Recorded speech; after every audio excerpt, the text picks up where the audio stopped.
Good evening, everybody. We're about 6:30, and I think if we get the all clear from the sound booth, they're doing the live stream, and we'll go ahead and get started. Good? Wonderful. All right, well, I'd like to start out with a prayer to the Holy Spirit. We don't pray to the Holy Spirit enough. We usually just relegate him to the time of Pentecost, but we have the Holy Spirit with us all the time, and so it's good to invoke his presence. In the name of the Father, and of the Son, and of the Holy Spirit, amen. Spirit of wisdom and understanding, enlighten our minds to perceive the mysteries of the universe in relation to eternity. Spirit of right judgment and courage, guide us and make us firm in our baptismal decision to follow Jesus' way of love. Spirit of knowledge and reverence, help us to see the lasting value of justice and mercy in our everyday dealings with one another. May we respect life as we work to solve problems of family and nation, economy and ecology. Spirit of God, spark our faith, hope, and love into new action each day. Fill our lives with faith, wonder, and awe in your presence, which penetrates all God's creation. Amen. In the name of the Father, and of the Son, and of the Holy Spirit, amen. All right, well, a special welcome to folks joining in from live stream. I know there are a lot of folks that wanted to be here but decided that they would be better at home. I know some folks who aren't feeling so well, and they decided out of charity to stay home just to not risk it. So greetings to you all tuning in from your own homes. This is our annual State of the Parish presentation, and it's an opportunity to kind of give an update a little bit on what is going on in the parish, first looking back to what we've done in the last year, where we've come from and what we've gone through. And then a few updates on sort of the pastoral, financial, the situations of our parish, and then just a few moments to talk about what's going to go on in the next coming year, what we're anticipating, all fingers crossed to be able to do. The main screen here, it's supposed to be a nice green. It looks sort of dark and gray and black, but it was supposed to be a really nice green color. The folks tuning into the live stream should be able to see that. Turn that on. There we go.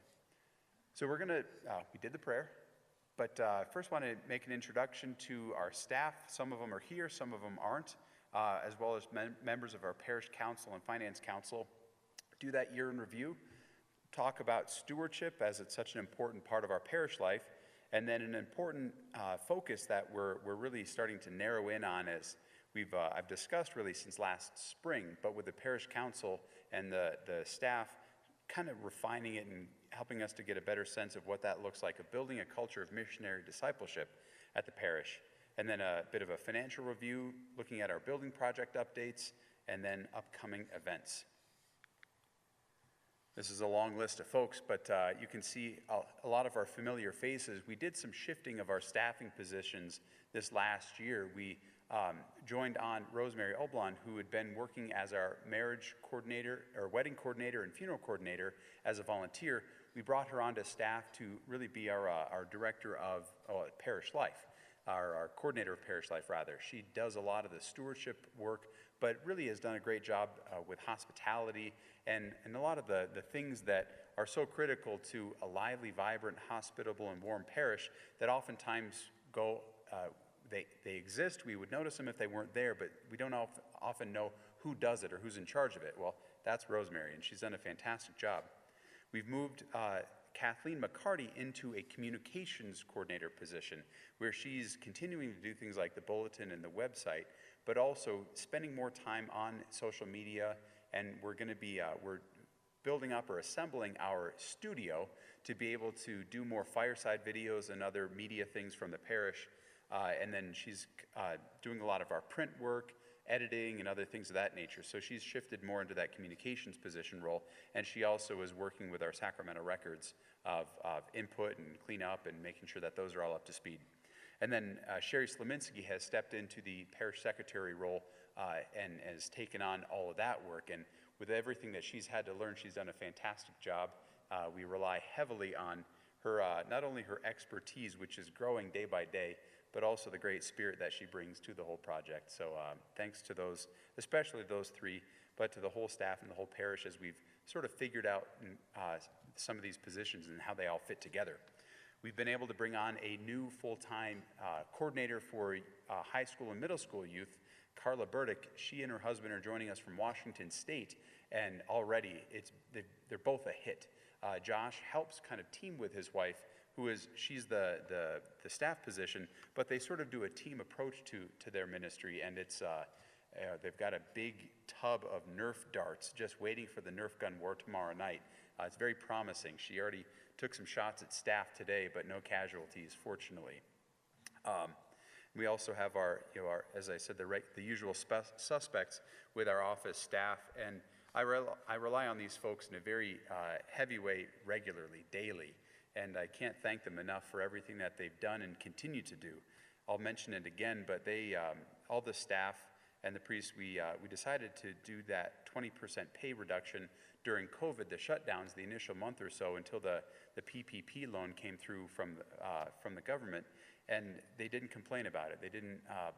It was just such a beautiful witness of their love of the parish and their willingness to sacrifice for the life of the parish and the church. So I do always need to express my gratitude towards them, and also our preschool staff. McKenna Anderson is our director, and all of the teachers and the full-time and the part-time staff members, and our volunteer list is really non-existent this year because we can have only a limited number of folks in the preschool with all the COVID regulations, and that situation through the summer was changing daily. Not only enrollment numbers fluctuating, but also all of the different protocols, regulations, both from the state, from the diocese. So those folks really also deserve a great recognition for how flexible and patient they were as a lot of that stuff was getting figured out. We continue to rely on the help and the presence of our 3 permanent deacons, Deacons Rick Athey, Chuck Matzker, and Pat O'Connor. They each have their role here at the altar that we see on Sundays, but each of them also has an additional service that they do for the parish.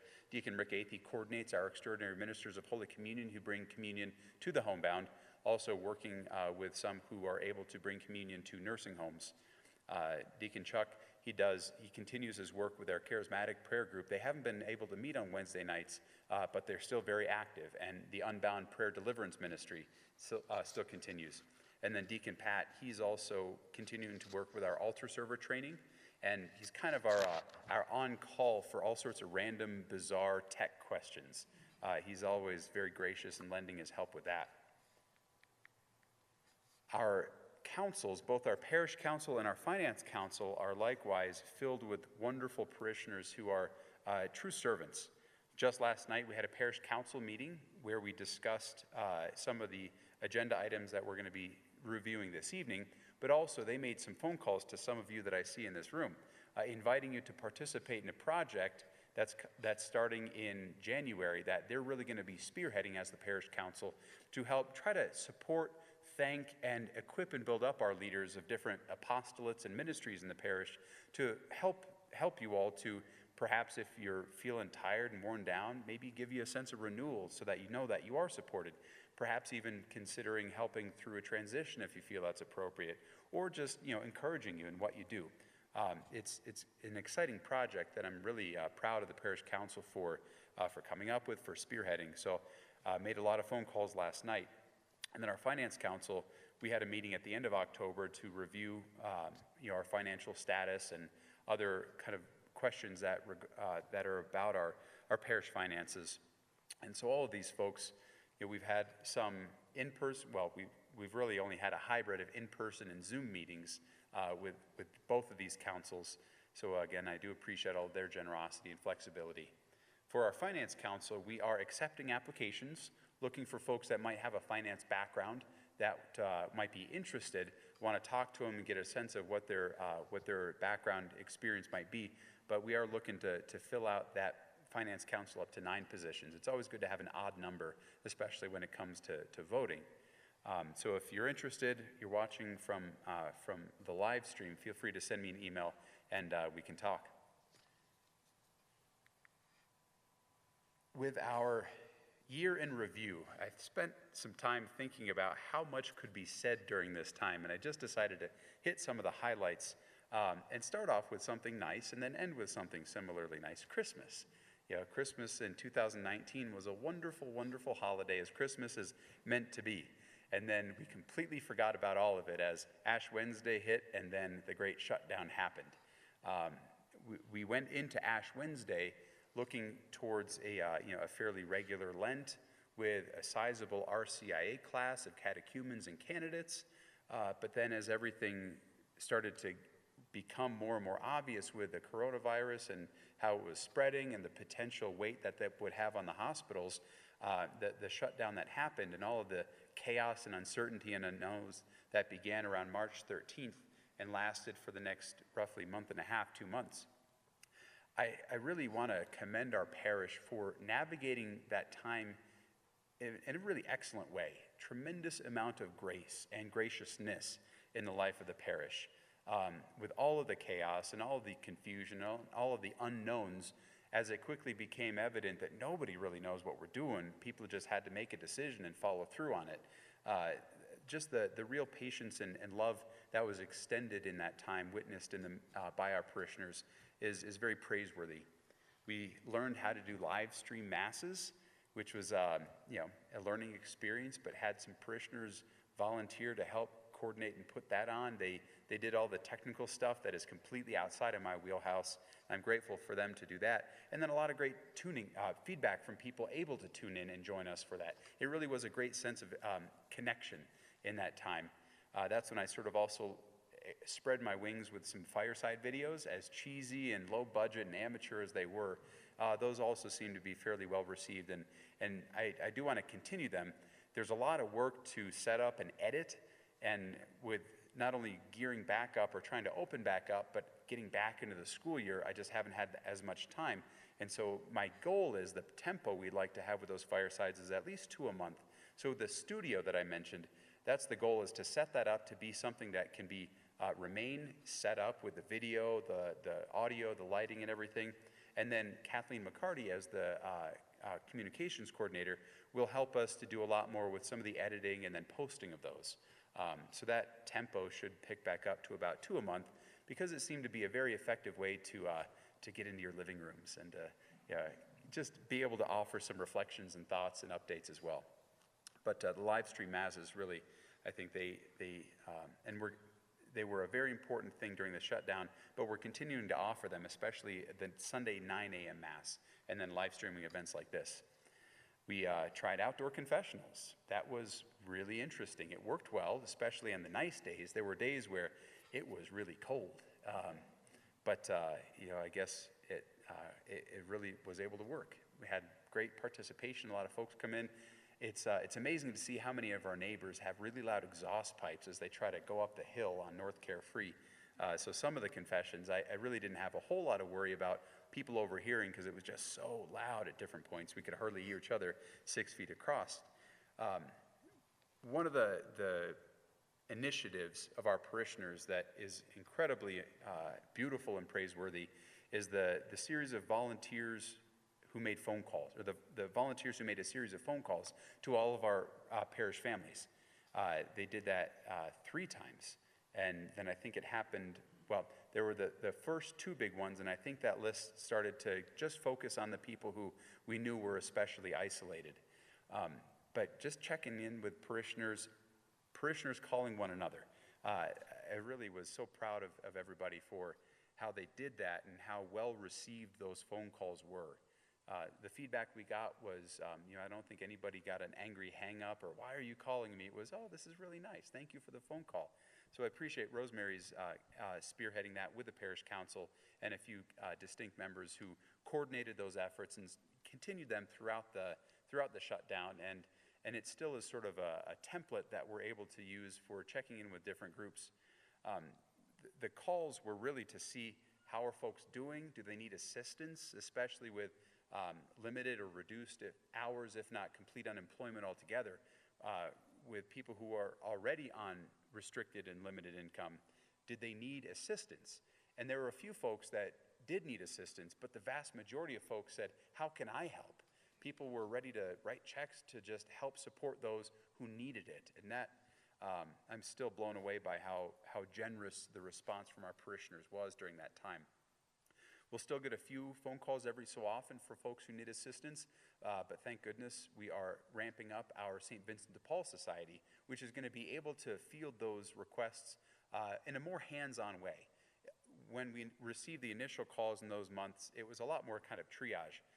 There were folks who needed just more, maybe somebody to pick up groceries, go pick up their prescriptions, maybe do a household chore, give them a ride. But then folks who just needed grocery cards or needed rental assistance. So those triaged requests were channeled to me or to the parish council and staff volunteers who were able to help address those particular requests.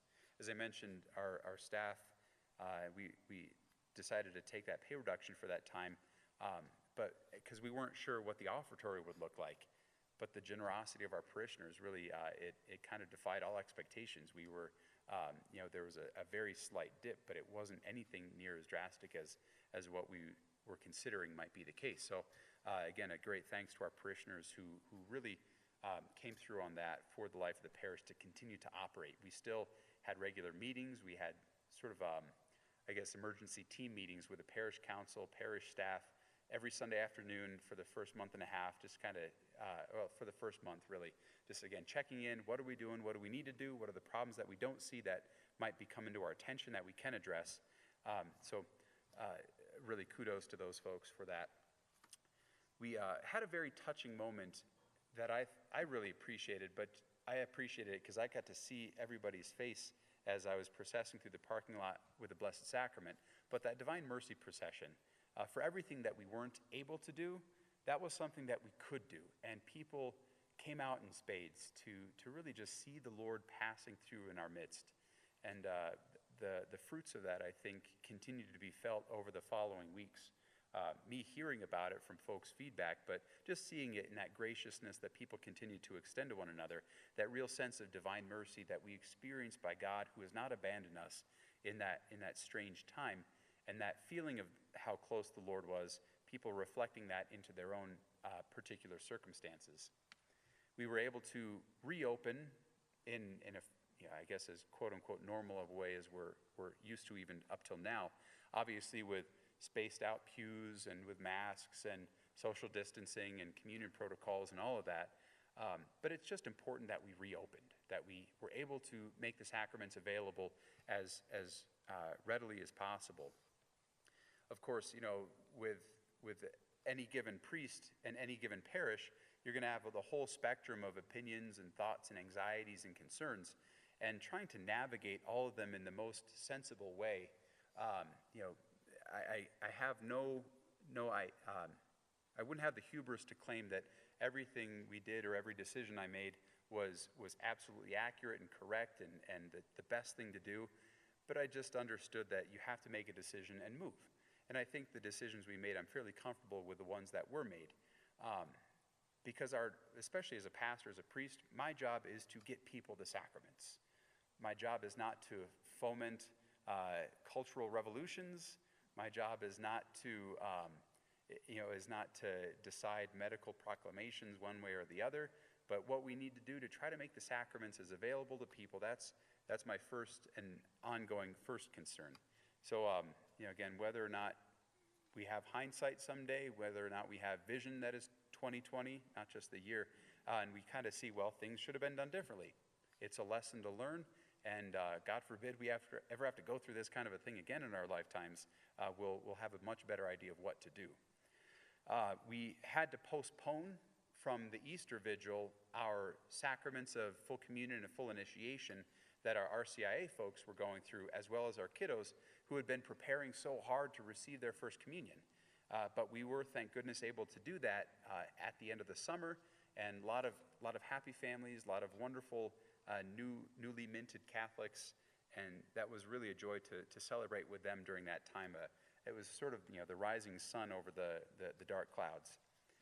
We also were able to take a further step towards normalcy in the life of the parish and restart our stewardship efforts. At the end of August, we did a combination of stewardship of prayer and stewardship of faith. We normally try to focus one whole month on stewardship of prayer and then on stewardship of faith, but just because of how things were crammed together, we did them both in one weekend. But we had a beautiful response, and I'll review those later on. But the feedback also from that was very encouraging, very positive. Just, it's something that we've been doing for the last 3 years, and it started to become more and more familiar and a bit of a habit, and it brought with it a sense of that normalcy and that we are moving forward. We are continuing to do things as a parish and as Catholics in our commitment to prayer and to faith. We had a beautiful celebration for an All Souls Mass at the beginning of November. This was sort of an experiment, if you will. We've always celebrated All Souls Masses, but this was a bit more of a solemn and kind of a high mass, if you will, or a bit more smells and bells. We had a wonderful choir who took advantage of the acoustics in the stairwell, and one of our parishioners, he's a sound guy with the Air Force, he was able to pipe that into our sound system, and but just to have folks who especially lost somebody within the last year, but anybody mourning the loss of a loved one, and even just the fact that we come together as Catholics for that All Souls celebration to commend the souls of all the departed to the mercy of God, that we look forward to sharing their company one day in heaven, God willing. So that celebration, that Mass itself, I was very moved by it, and I know a lot of folks appreciated that. We had the votive candles back in the baptismal font, as we usually do as well. So I think that might become an annual event, pending the willingness of our music director and the choir who sang. Thumbs up, annual event. In as much written in stone, I guess live stream is kind of written in stone, because once it's out there, it's out there. It ain't going away. We are looking forward to Christmas 2020. Who knows what that'll actually look like, but we're trying to anticipate some of the nuances and the precautions and the necessary things that we'll have to observe, but also trying to make it as much just like Christmas as possible. It's not lost on me how important normalcy is, and how important being able to celebrate the things that we should normally be able to celebrate. We're going to celebrate Christmas Masses. It's just, we're going to do it. We're going to probably, right now, we're anticipating having the normal Mass schedule for Christmas Eve of 4 o'clock, 7 o'clock, 10 p.m. Christmas Eve, and then 8 o'clock and 10 a.m. Christmas Day. But we're going to really need to enforce signups on that. We typically, at our 4 p.m. family Mass on Christmas Eve, would have the whole church packed, and we just can't have that this year. So we will really be asking everybody to make sure that they sign up. Some folks would go to both a Christmas Eve and a Christmas Day Mass, really asking to not do that this year. We want to try to have as much room as possible for folks to make a Christmas Mass, but to also consider that Christmas is an octave, that we celebrate Christmas Day for 8 whole days. And Christmas this year, the Eve is on a Thursday, Christmas Day is on a Friday. Saturday night, we begin the celebration of the Feast of the Holy Family. And so perhaps, to consider Christmas as one option over 4 days. We really do want to make this as available as possible for as many people as possible. Why aren't we doing overflow spaces or adding a whole bunch of extra Masses? I've given a lot of thought and reflection to this, and consulting with the parish council also and staff and other folks. What ends up happening is a lot of times in those overflow Masses, nobody really celebrates Mass. Everybody's kind of uncomfortable, and it's just like, why didn't I get into the big room? It just sort of banalizes in some ways the celebration, the sacredness of the Mass. And at the risk of a trade-off, really, of trying to invest and do the best possible in our normal Mass schedule offerings for Christmas Eve, that's what we've decided to do, as opposed to kind of diluting it for everybody. Because, let's face it, Christmas Eve, just that schedule is exhausting enough for our choir, for the different volunteers and people who are involved, let alone for, Father Lawrence and I. So we want to try to do that normal schedule well. And I realize that might, who knows if as many people would be knocking down the doors as they normally are for that 4 p.m. Mass. But we really are going to ask folks to consider spreading out or coming to another Mass if they don't get that sign-up. Sign-ups will go out to registered parishioners first. We definitely prioritize, the folks who've made that commitment to our parish. You are our parishioners. And I know we have a lot of parishioners that aren't registered. They'll be kind of notified in the second wave through bulletin, through Facebook, But for folks in the neighborhood, we'll probably get a poster, or a sign that we can post out there about the Mass schedule, but then emphasize that we really are going to ask folks to take that sign up seriously. It really is an unknown if everybody's going to be as enthusiastic about trying to come to Christmas Mass, but I think that's the course of action that we've decided to take. And I am behind. Nope, we're on. All right, turning to stewardship. So I mentioned we began our stewardship year back at the end of August with Stewardship of Prayer and Stewardship of Faith. And we have had a wonderful response. We had about 300 card responses from that. Let me see, do I have that? Oh no, I don't have that number, excuse me. No, we had more than 300. We had a lot, because I actually took them over with me. It was a big box full, and it took me about 20 minutes feeding them, after I'd prayed with them, feeding them through their shredder, just so, that's how I dispose of them, because people sign them and they have their commitments. I've been praying over them for weeks, I think about solid 2 months.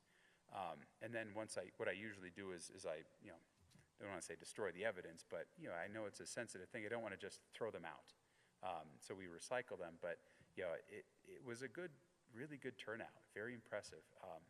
The top faith commitments were to participate in adoration, and then to read, watch, study spiritual reading, and then also to share to help a family member or friend grow in their faith. For our stewardship of prayer commitments, the top prayer intention was to pray for our nation, because we need it. And then our top public prayer, or external form of prayer, was grace before meals, even in restaurants or out in public. And then the private prayer was going to be daily silent prayer. Those are the top commitments that were averaged from all those cards that we received back. For stewardship of finances, which we observed in October, that was the one where we had 306 households formally make a commitment, a pledge. And, that was last year, sorry, in 2019. So compare 2019, 306 households made a pledge, pledging $857,125 to our annual collection, or annual offertory. This year, we had 278 households make a pledge, with the number of 762,634. And there's a difference, not quite of $100,000, but I'm not really disappointed in that number because of how COVID has impacted us. I think that's actually a really good showing. We have many people that are still making pledges, still making commitments, but this is as of this week. They've been trickling in, and we have a lot of folks that give but don't make a pledge. But I do think, again, considering everything that's happened this year and all of the variables and uncertainties, I'm pretty pleased with that. If you haven't made a pledge and would still like to, prayerfully consider doing so. We are accepting them anytime. But these pledges actually begin, as mentioned back in October, they begin in January. So this is the calendar year of January 2021 start for that. We always welcome year-end giving, one-time gifts that people will make from a stock or other opportunities that they support the parish, sometimes not through those pledged commitments. Looking ahead, we're going to celebrate and recognize stewardship of vocations in December. We're going to get our seminarians, and then hopefully we'll get some religious sisters to come in and share a bit about their vocation and be here on hand to answer some questions. That's when we recognize that in a little bit of a different way than the others, where we invite our parishioners to nominate somebody that they think might have a vocation to the religious life, to the priesthood, to the permanent diaconate, and to write their name on a card. I receive those, I pray over those, but I also, write a letter to those folks and let them know that somebody thought that they might have a vocation, and if they had never thought about it, to please consider it, or at least, to be flattered and maybe be open to the idea that somebody sees that quality in them, and so they might consider it too. And then, of course, if they ever want to talk more about it, I'm happy to. Then in January, we're introducing a new area of stewardship, personal stewardship, with the parish council, when this idea first came up, we wrestled with, what do we call it? Stewardship of self? No, it doesn't quite get the idea across. But the theme, the purpose behind it is really, it lies in the fact that we have to take care of ourselves. We have to love ourselves rightly. And the world will tell us all sorts of ways that that should look like. There is a Christian way of doing it. And it's good, it's beautiful. You see a lot of that reflected in best practices with counseling and different psychological practices. But we want to offer some materials and reflection points to our parishioners, so that will also be recognized and celebrated a little differently than our other areas, as far as we won't be having commitment cards, but we're going to have booklets with different areas of personal stewardship, some examples of what that might look like, and then perhaps as like a journal, how you might commit to being a good steward of yourself with your emotional life, with your relationships, perhaps with use of digital media or screen time.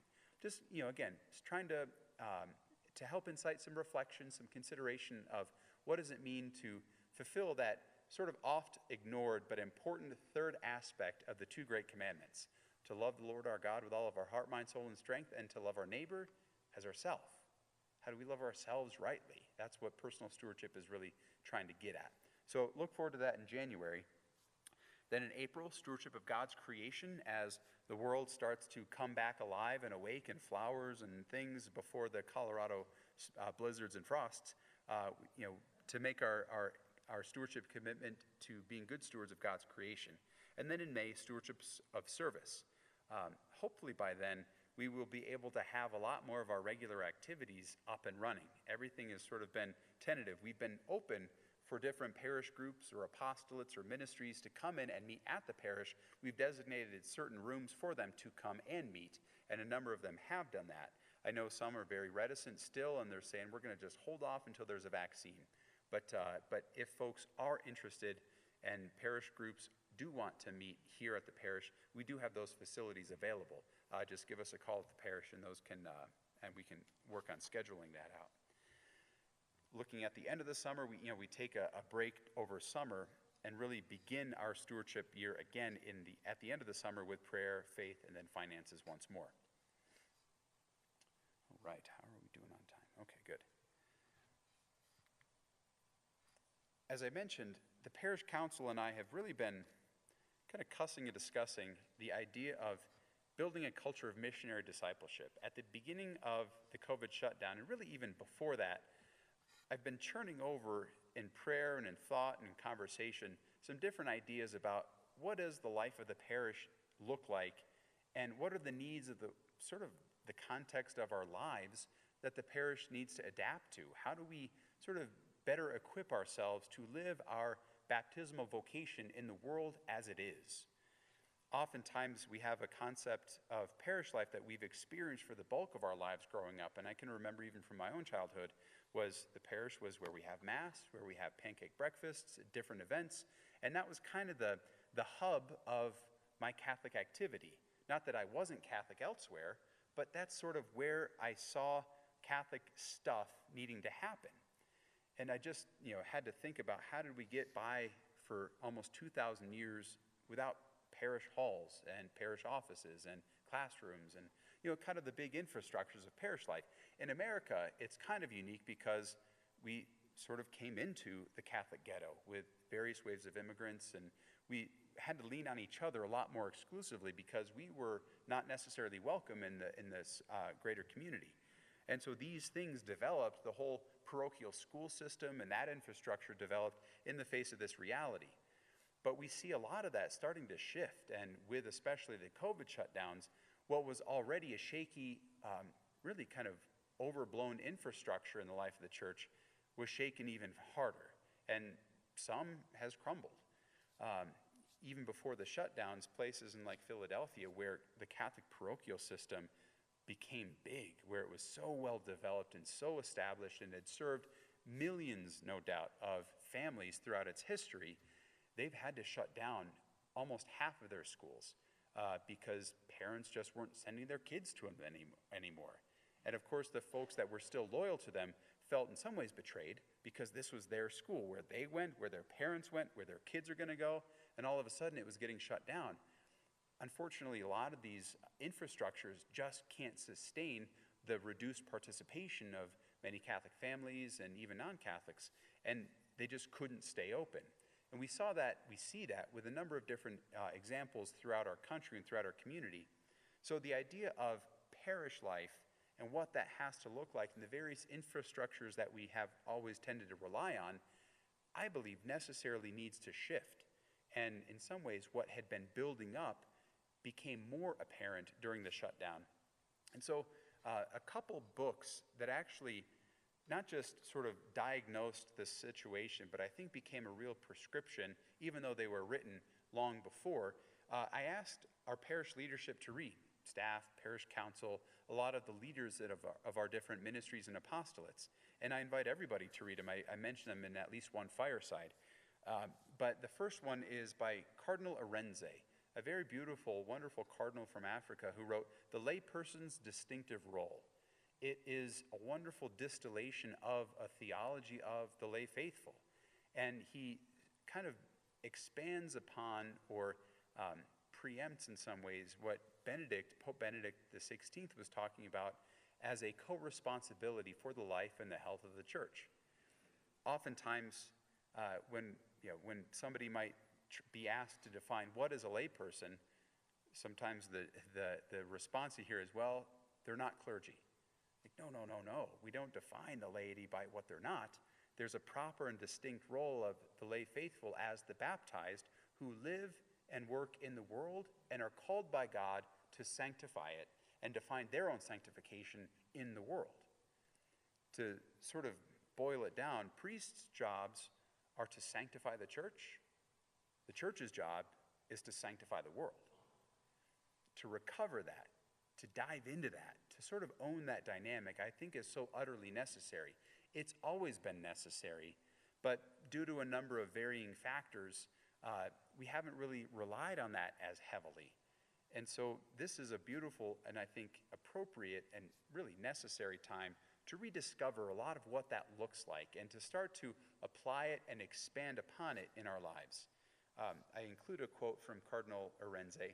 The essential feature of the layperson's role is the vocation to bring the Spirit of Christ into the arenas of secular life from within, into the family, work and profession, trade and commerce, politics and government, mass media, science and culture, and national and international relations.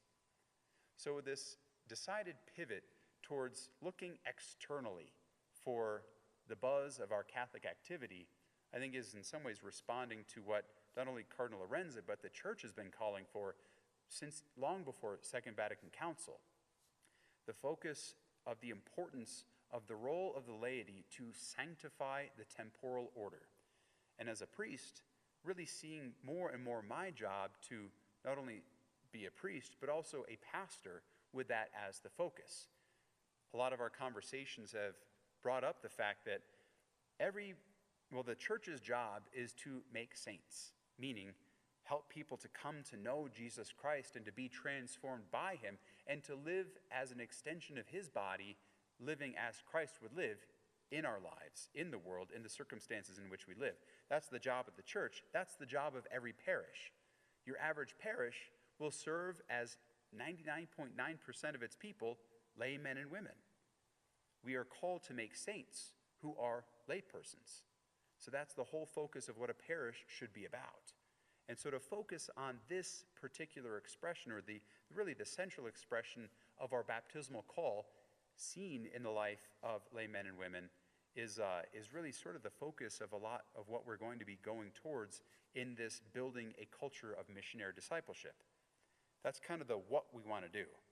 The how we want to do it is in this second book by Curtis Martin, who's the founder of Focus, Fellowship of Catholic University Students, a very powerful, effective, and grace-filled college campus ministry to help campus students come to know Christ and to live their lives of Catholic discipleship.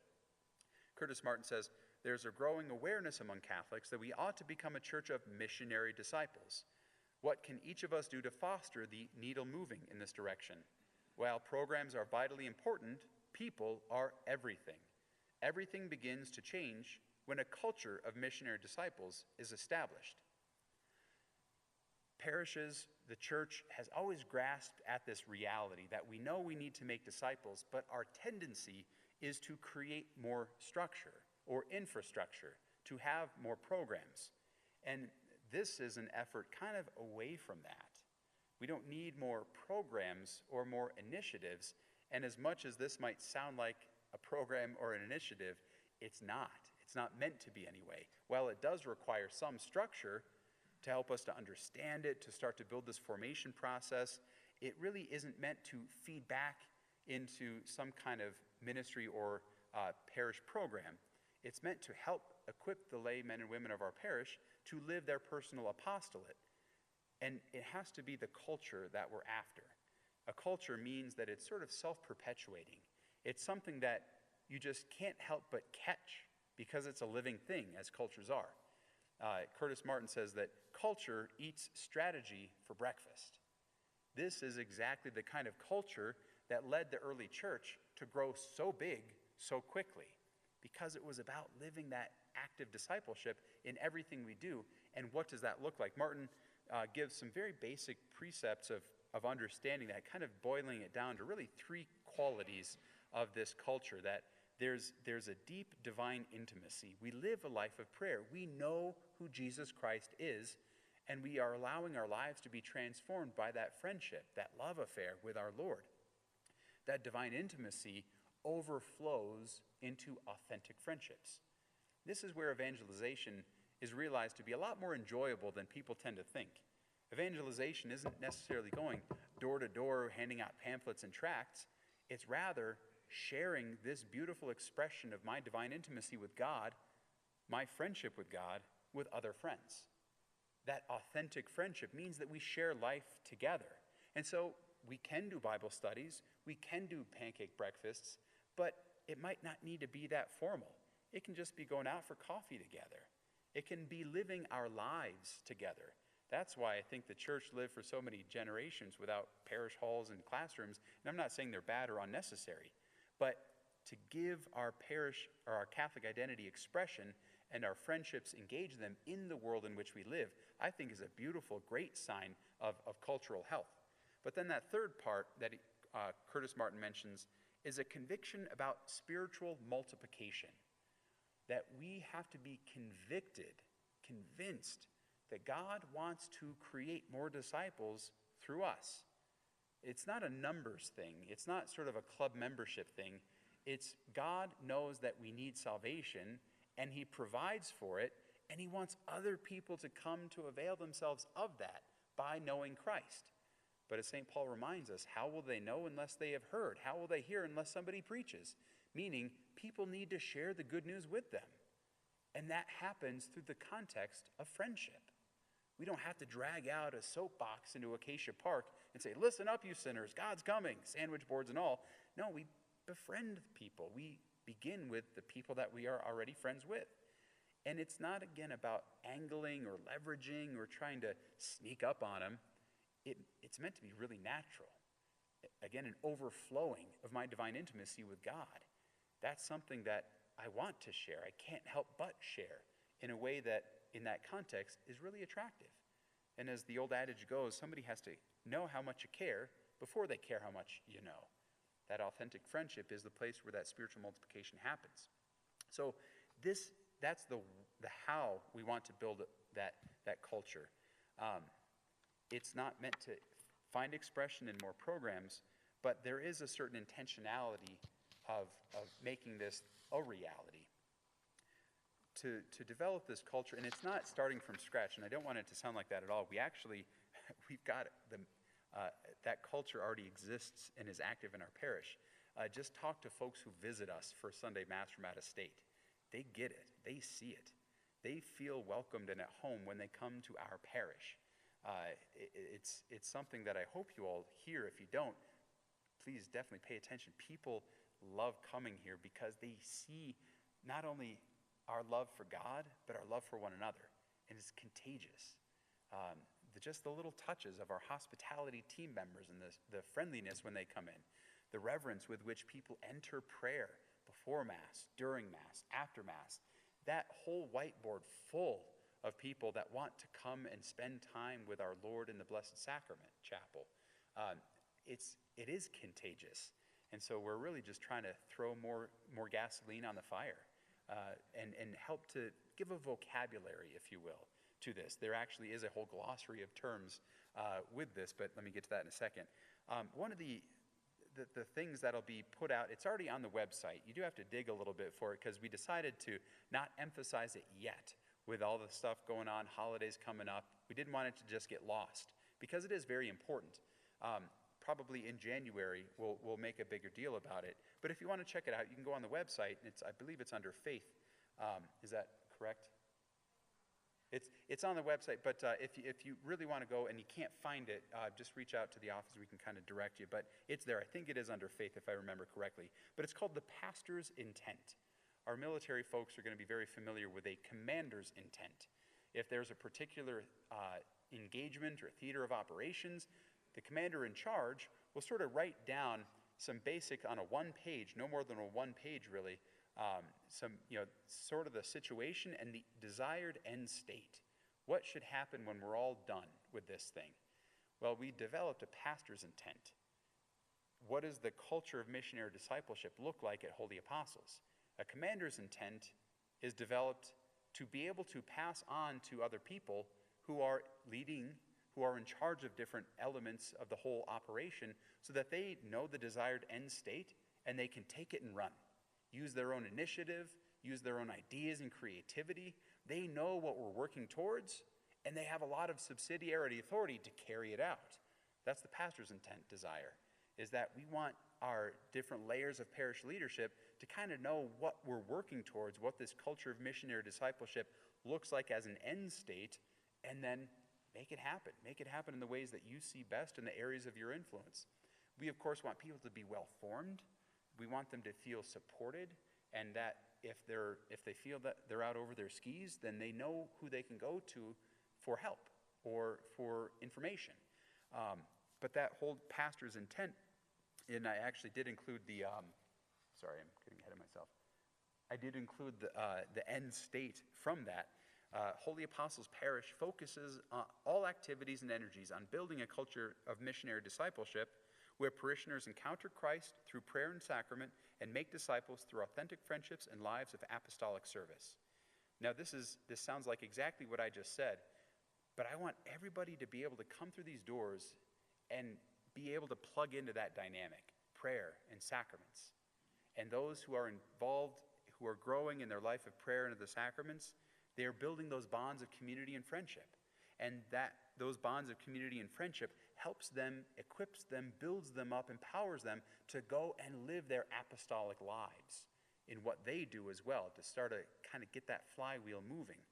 I want it to be so obvious and so built into our DNA of what we do that we just can't help but do it. This means, at the same time, recognizing that there are many wonderful, noble, praiseworthy things that we could do that we're just not going to do. Not because they're bad, not because they're undesirable, but if this is the culture that we want to build, we also have to be aware of the different distractions and things that might dilute it or dissipate it a bit. So there's a lot more to be said and a lot more will be said, but to have this sort of active, engaged, conscious culture with that idea of divine intimacy, authentic friendship, and conviction about spiritual multiplication. That's what we're about. That's how we carry it out. But with that purpose of helping to equip people to live their baptismal vocation to be apostles, to live their apostolates in their day-to-day lives. There's a whole bunch of stuff in that pastor's intent that is kind of like jargon and more insider talk. We're trying to make it less, so we do want to have more and more of a unified vocabulary so that when we say things like ministry or we say things like apostolate, we kind of know that there's a difference, and we know what that difference is. When we say things like mystagogia, what does that mean? And how is mystagogia different from catechesis?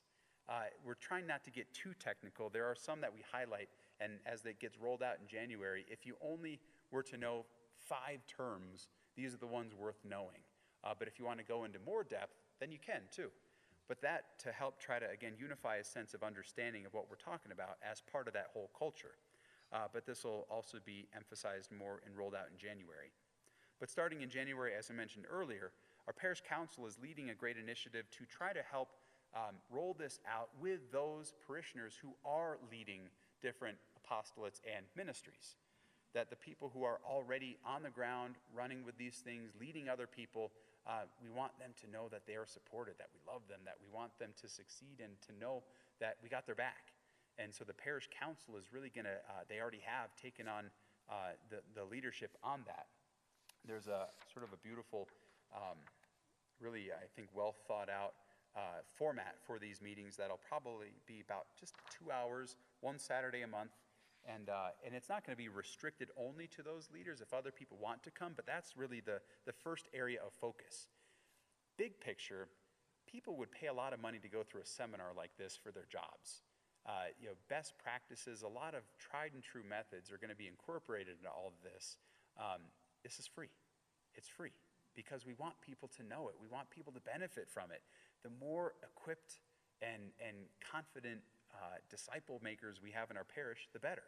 And so, yeah, there's no charge, there's no nothing. I mean, we're going to provide coffee and snacks and things like that. But leadership, come. If you're not in leadership, doesn't matter. Come. More information will be put out on that. But I believe the first one is January 20th, and it'll be at 9 a.m. after the morning mass, time for coffee and snacks and potty breaks and stuff like that. But please check out the website and the bulletin and firesides for more information on that. But I'm fairly excited about this, not only because of its clarity and simplicity, but also the fruit that it's already started to bear. That's really, I think, the best way to evaluate any initiative as Christians, that we look for the fruit that it bears. You will know a tree by its fruits. And the fruits that we are looking for is exactly the sense of excitement, the life, the joy that people have with carrying this out, that they too have a certain resonance, or it resonates with them, that this is exactly what Jesus did with his disciples, and this is exactly what I feel called to do. So it's already starting to get traction, even more so because it's already happening in so many different ways. But I'm definitely looking forward to that movement going forward. Now, from the sublime to the ridiculous, finances. Not ridiculous. Finances are a very important part of our life because without money, we couldn't do what we do, especially as a structured parish life. So we want to go through the financial review first, looking at income, and I'm going to explain this big, scary red, otherwise what looks like a loss in our year-to-date actual. That's going to make a lot more sense in a few moments, so please don't panic. But first, the income and then expenses. And rather than just kind of a basic, boring budget line item, Susanna Finger, our accountant, really did a lot of work to help reformat this, and with the Finance Council, with their encouragement, to really reflect, especially when it comes to our expenses, what do we do as a parish, and what are our priorities? Now, if you want to see where somebody's priorities are, check their credit card accounts, or their credit card statements. How we spend our money, how we are stewards of these different, the offertory and the income that we receive, really is a reflection on what is important to us as a parish. So our income, we have various areas of income. Under worship, that includes a number of different areas that, not necessarily offertory. Offertory falls in under general and administration totals. Worship would include things like our votive candles, other things such as, sorry, I've got my Cliff's Notes up here, different gifts that people have, but we also included in that our Christ's Light for Generations capital campaign. We, as a parish, go through audits every year, and that's a requirement by the diocese. It's a very good practice, and our auditors tend to make recommendations, suggestions, / requirements, and they really wanted us to put our capital campaign income under that, rather than and separate it out from general and administrative. And I've come to understand a bit more. If I understand it right, that sounds like a really sensible move to do so. But that's how we understand why that number is red, because that reflects the money that's gone out from or to our capital campaign expenses so far. It hasn't come from our votive candles. It's included that, but that's where we see the capital campaign income and expense, and we've been able to pretty much pay for our capital campaign or our HVAC and our grease trap without having to go in for a loan from our capital campaign pledges that have been paid out so far, as well as our savings. We haven't depleted our savings. Our finance council is very smart. We have a minimum balance in our savings account that we won't go underneath. It's just kind of a good Dave Ramsey sort of practice, or any institution kind of practice. But that's why that number is skewed. I'll explain a bit more, but again, please don't think that we're almost $600,000 in the hole. We're not. But this is just sort of the running totals, and it's compared to last year as an entire year, the whole fiscal year of 2019 and 20. This is just year to date, July 1st through October 31st. So we have that kind of weird, hard to understand number. But then we look at faith formation. That is with books and resources that families would use for sacramental preparation, family faith formation, and then sometimes other gifts that are designated to that in particular. General and administration totals, that's where we see the offertory come through. And that's what the majority, the bulk of that number is from. But then the other income would be different bequests or investments, income from our endowment. That's reflected in general administration. Rental income, with the shutdown, you see a big difference in last year's rental income versus this year's. When we would rent out Mary's house or the parish hall to different groups or weddings, wedding receptions, things like that. Capital improvements, different than capital campaign, it's basically our depreciation account or our the fund that we have to just take care of things when they are going to naturally break down over the course of their lifespans. So that income, some people will continue to write checks designated for capital improvement or paying off the rectory. Then we also have income from our preschool tuition and grants. So that's our comparative.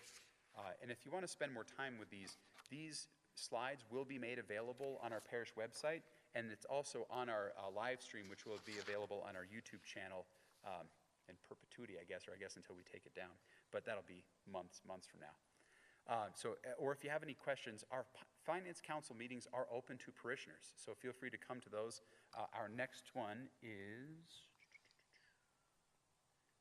anybody want to beat me to it? Our next one is in January 26th. January 26th at 6 p.m. Mary's house. So feel free to come in and you can ask questions. They're pretty much review. There's not a lot of kind of juicy things to talk about because we've got very fiscally responsible staff, and the Finance Council is excellent. As far as our expenses, this is a little harder to read, but I wanted to get it all on one page to kind of see the expense totals and then explain again this number of the income versus the expenses. But this is where we see the different priorities. The first line, and I'll read them out, we have also that same column year to date from July 1 up till October 31st compared to last fiscal year. But our music, we sort of broke that out from liturgy. That is,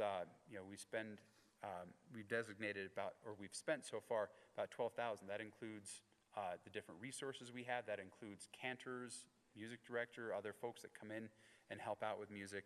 Liturgy includes not just, we don't buy really expensive wine for communion, although we don't buy super cheap wine, but that also includes the priests.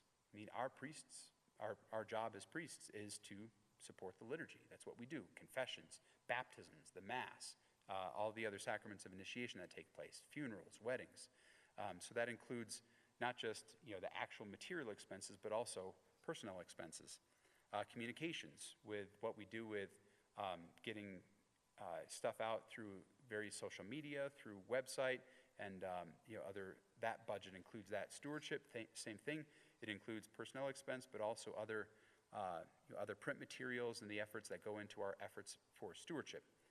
Faith formation, similar thing. We've got that's going to be one of our larger items because faith formation is a very important part of what we do. Outreach and charity. we support 10% of our tithing. So that's a good sized number, and it should be, but that's about 10% of what we spend throughout the year, both to the diocese through diocesan charities that are already designated and charities that are at our discretion.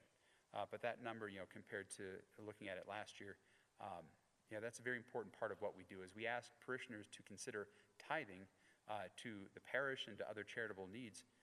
We do that as a parish. It's very important that we do so. Parish life, a lot of other events, that encompasses everything from soup to nuts, from some of the coffee that we put out during different events and consumable goods to other materials that might be made available to the parish. If you're interested, I can kind of go into greater detail on what those expenses would include. General and administration, it takes some administrative willpower and know-how and manpower to keep things up and running. But that also include things like insurance, not just for personnel, but also for stuff at the parish. We didn't include depreciation because that's calculated, from what I understand, later on. But last year, for the whole year, depreciation expenses were to just look at what our overall assets are, how those are going to naturally depreciate over the year. Facilities, we have JanPro, who cleans their contract janitorial service. They're here every day doing hard work, great stuff, especially with COVID, with all the extra sanitizing and disinfecting that they've done. They've really been such a blessing. That also includes our contract with the maintenance guy that we have. We used to contract with a company. Now we contract with, it's a new company. He broke off from the old company and is our primary guy. But that also will include utilities. Utilities cost, electricity, water, et cetera, et cetera. Preschool operations, that's a pretty reasonable number when it considers the personnel costs and then other material costs and things that it takes to operate the preschool. The preschool shared costs, because they're in a part of the building and you can't say, well, they have to, we don't want our heat to go to their part of the building, or we're going to separate the lights. The parish covers quite a bit of the preschool costs as well, but we're able to deduct that from the diocesan methodology, so it kind of comes out in the end as in our favor. But the expense total so far this year is that $494,312. What's recorded as a net loss surplus is not that we are in the red as a budget total. We have, right now, we're looking towards our usual dip in the fall with our offertory numbers, but we're looking towards the Christmas season and year-end giving. That usually yields quite a bit for our parish needs as income. But this difference, as I mentioned earlier, is understood as separate from our, or what it means, what we've paid out for our HVAC and grease trap project, for our capital campaign expenses. As I mentioned, offertory was listed in that first slide under general and administration totals, $481,115. Our offertory so far, wrong direction, from July 1st to October 31st is $449,859. $449,859. So that's a sizable amount of that general and administration income line that we had, but it's not listed in worship. What is listed in worship, as I mentioned, are pretty much the candles and then income that we receive from pledges to our capital campaign. That's offset by what we've paid out for our HVAC so far and what we paid towards our grease trap project. The difference where that number looks so drastic is because that is paid out from also what we already had that isn't listed as income from our savings. We had enough savings as well as gifts that were given to the capital campaign that were more discretionary, and so that's why we've been able to pay that out. But how we use accounting and how our auditors want us to do the accounting numbers, that's why it looks like that in the red. So I don't know, that's probably getting a little too deep into the weeds, but we're not upside down. Bottom line, we're not upside down. Part of that, in between the lines, the good news, is that we have not had to take out a loan for our HVAC project yet. We've been able to pay it off, and we're current with all of our invoices with them, and we have yet to need to take out a loan. That's a good thing. To be able to pay for it out of pocket is what we want. We've been approved from the diocese through the Parish and Finance Council's approval, and the diocese, if we need to take out a loan, we can. And so we are waiting one outstanding invoice from the contractors of what that might look like, and it doesn't look like we would need to take out or go to the bank for that. We should be able to take care of it out of what we have in savings, but also what we anticipate coming in this year from our capital campaign pledges. If you have not yet made a pledge to our capital campaign, please feel free to do so. We are always eager to help you help us.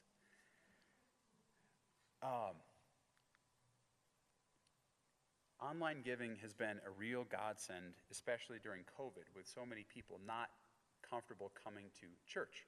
Folks, even if they weren't comfortable coming to Mass, oh, thank you. Glad we hired you. That's Carla. She's our youth coordinator. It's very thoughtful. And she's also the one with that tub of Nerf gun darts.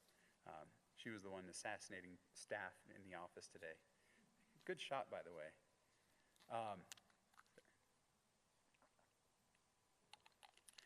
But online giving was very helpful. We had a lot of folks continue to bring their envelopes to the office, drop them off on Sundays, in lieu of our normal collection.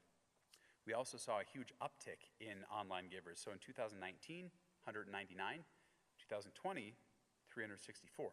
That's great. It's really something worthwhile considering if you're not on online giving, partly because folks travel, they go on vacation, they go elsewhere. It helps to continue to support your parish, even if you're not at your parish.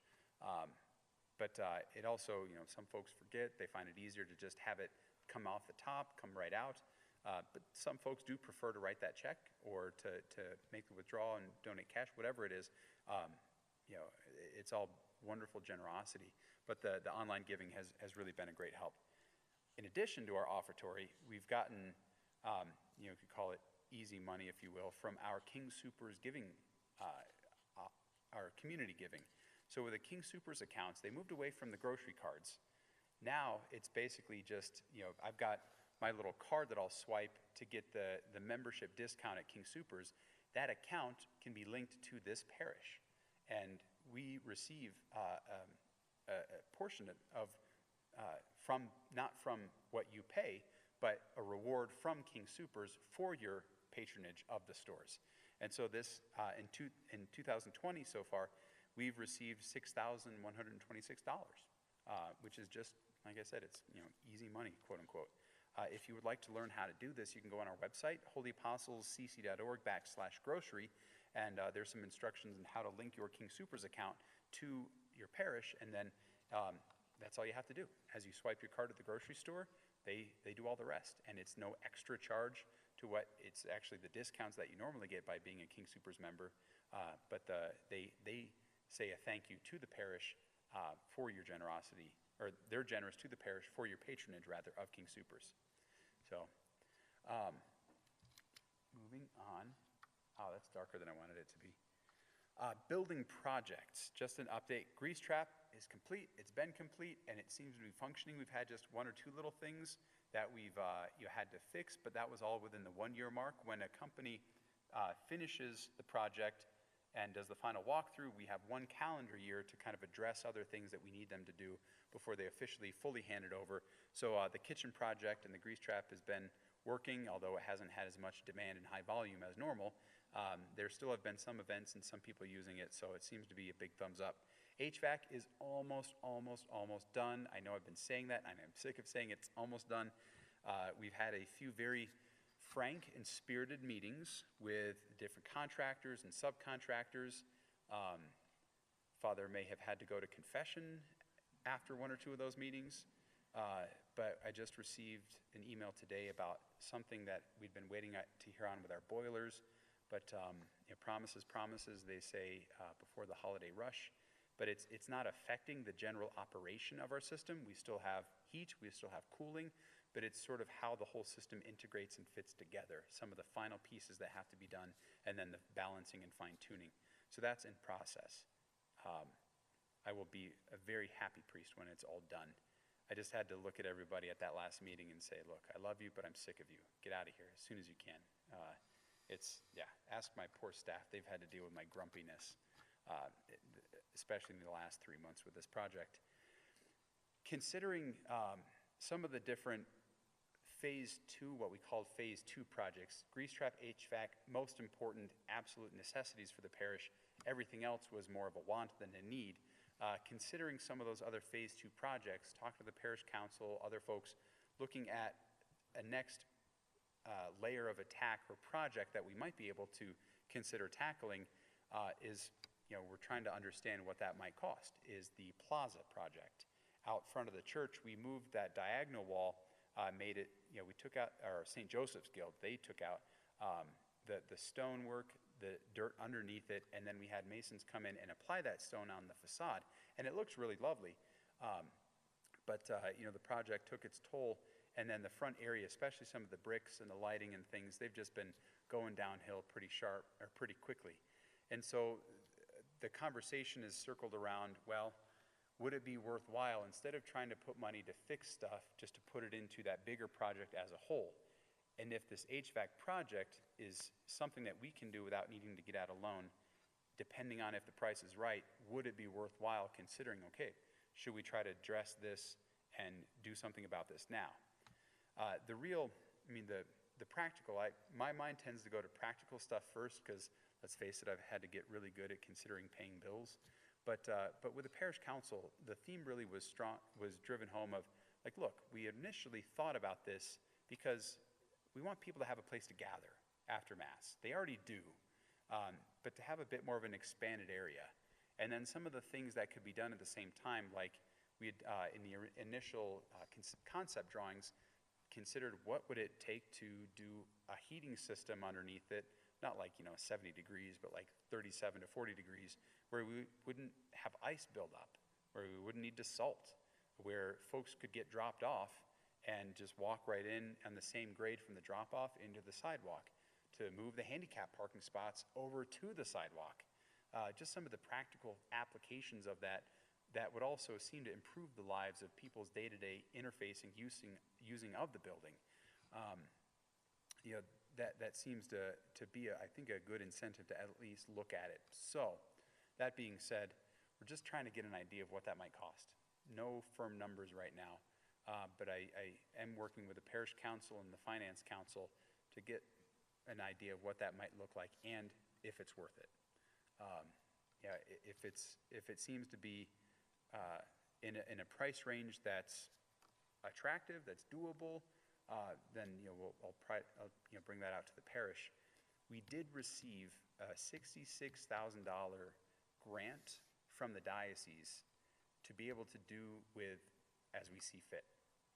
Talking to the finance council and to the parish council about that, the different options on the table are just bank it. We do have a good savings account. We are meeting our budgetary needs. So we could bank it. We could also put it towards a project, towards some other need, towards something else. These have all been in conversation, and we really want to be responsible with that gift, with that no strings attached, no payback required grant from the diocese, to really give kudos to the diocese. What that is a percentage of what the parish pays to support the diocesan operations. And the new CFO for the diocese, he was in conversation with the bishop, and they decided, look, let's try to get some cash back to the parishes. They are able to support the diocese, some parishes more than others, but get cash back to them for their needs. And so that's really what that came to. So we have that, and that might be a significant chunk out of a project like that, depending on the overall price tag. So like I said, that's kind of the research phase. It would significantly improve things like lighting, like the entryway safety, and some things of that nature. So stay tuned for information on that. And I've got two more slides. Oh yeah, two more slides left. Then I'll kind of open it up for questions. Or if somebody needs to take a break and use the restroom, walk around. Upcoming events. We've got something that we're trying out, haven't done before, solemn vespers. Vespers are what are part of the liturgy of the hours that priests and religious are committed to pray every day, throughout the day. Only exceptions is, if we're really sick. But Vespers is an evening prayer of the church that we want to pray with a bit more singing. Singing is an important expression of prayer. Augustine said, "He who sings prays twice." And there's a beautiful way of singing Vespers that we're going to try to do on Friday evenings in Advent, which is just like 2 weeks away, by the way. Christ the King, the Feast of Christ the King, the end of the liturgical year is this Sunday. I can't. But looking forward to Solemn Vespers, 6:30 in the church. So Mass at 5:30. Get over, again, time for if you need to go grab something to eat, potty breaks, stay and pray. We're going to try to include a little bit of maybe an instruction or a lesson or a teaching moment before that about some of the musical patrimony of the church. Some of these beautiful, especially Advent hymns that we have. A little bit about chanting or things of that nature. So more details to come. 6:30 is when the Vespers would start. Probably 6:15 or so would be when that little lesson would start. The Solemnity of the Immaculate Conception, like Sunday obligations, that is not a holy day of it normally would be a holy day of obligation. There is no obligation right now. Same thing with Christmas. But we will be still observing and celebrating the solemnity with the Vigil Mass the night before on Monday, December 7th, and then the 2 Masses on Tuesday, December 8th. And then, so if you are usually an evening Mass goer, every night, just be aware that Monday night and Tuesday night will both be for the Solemnity of the Immaculate Conception. You've been forewarned. Christmas Masses, again, signups are required, but that's our Mass schedule, and we're really trying to highlight the idea of Christmas extending through the next week, but especially with the Holy Family days, Saturday and Sunday. But more information on that. Then this is the last slide. Just asking for your ongoing prayers for our parish, but a big thank you to everybody for just really for your goodness. I brag about Holy Apostles a lot, and we have a really well-deserved reputation for being people who love Christ and love their neighbor and want to, serve. The grace that people have extended to one another, the patience with which we've navigated these months, it's astounding, and it really is something that I love as a pastor, and I hope you all are, rightfully, virtuously proud of. And I hope we continue that.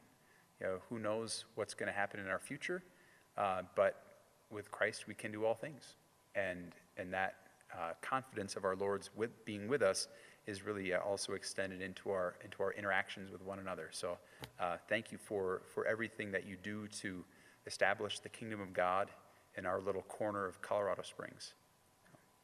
All right. Well, that's all I've got as far as the presentation goes. If anybody would like to stick around and ask a question, I'd be happy to. If you are satisfied and want to just go home, do it.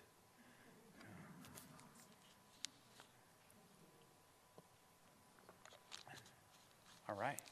Well, I'll stick around too if anybody doesn't want to ask it on camera in front of other people too, or if you want to, yell at me or whatever. Anything goes. Anything goes. All right. Well, thanks everybody for tuning in.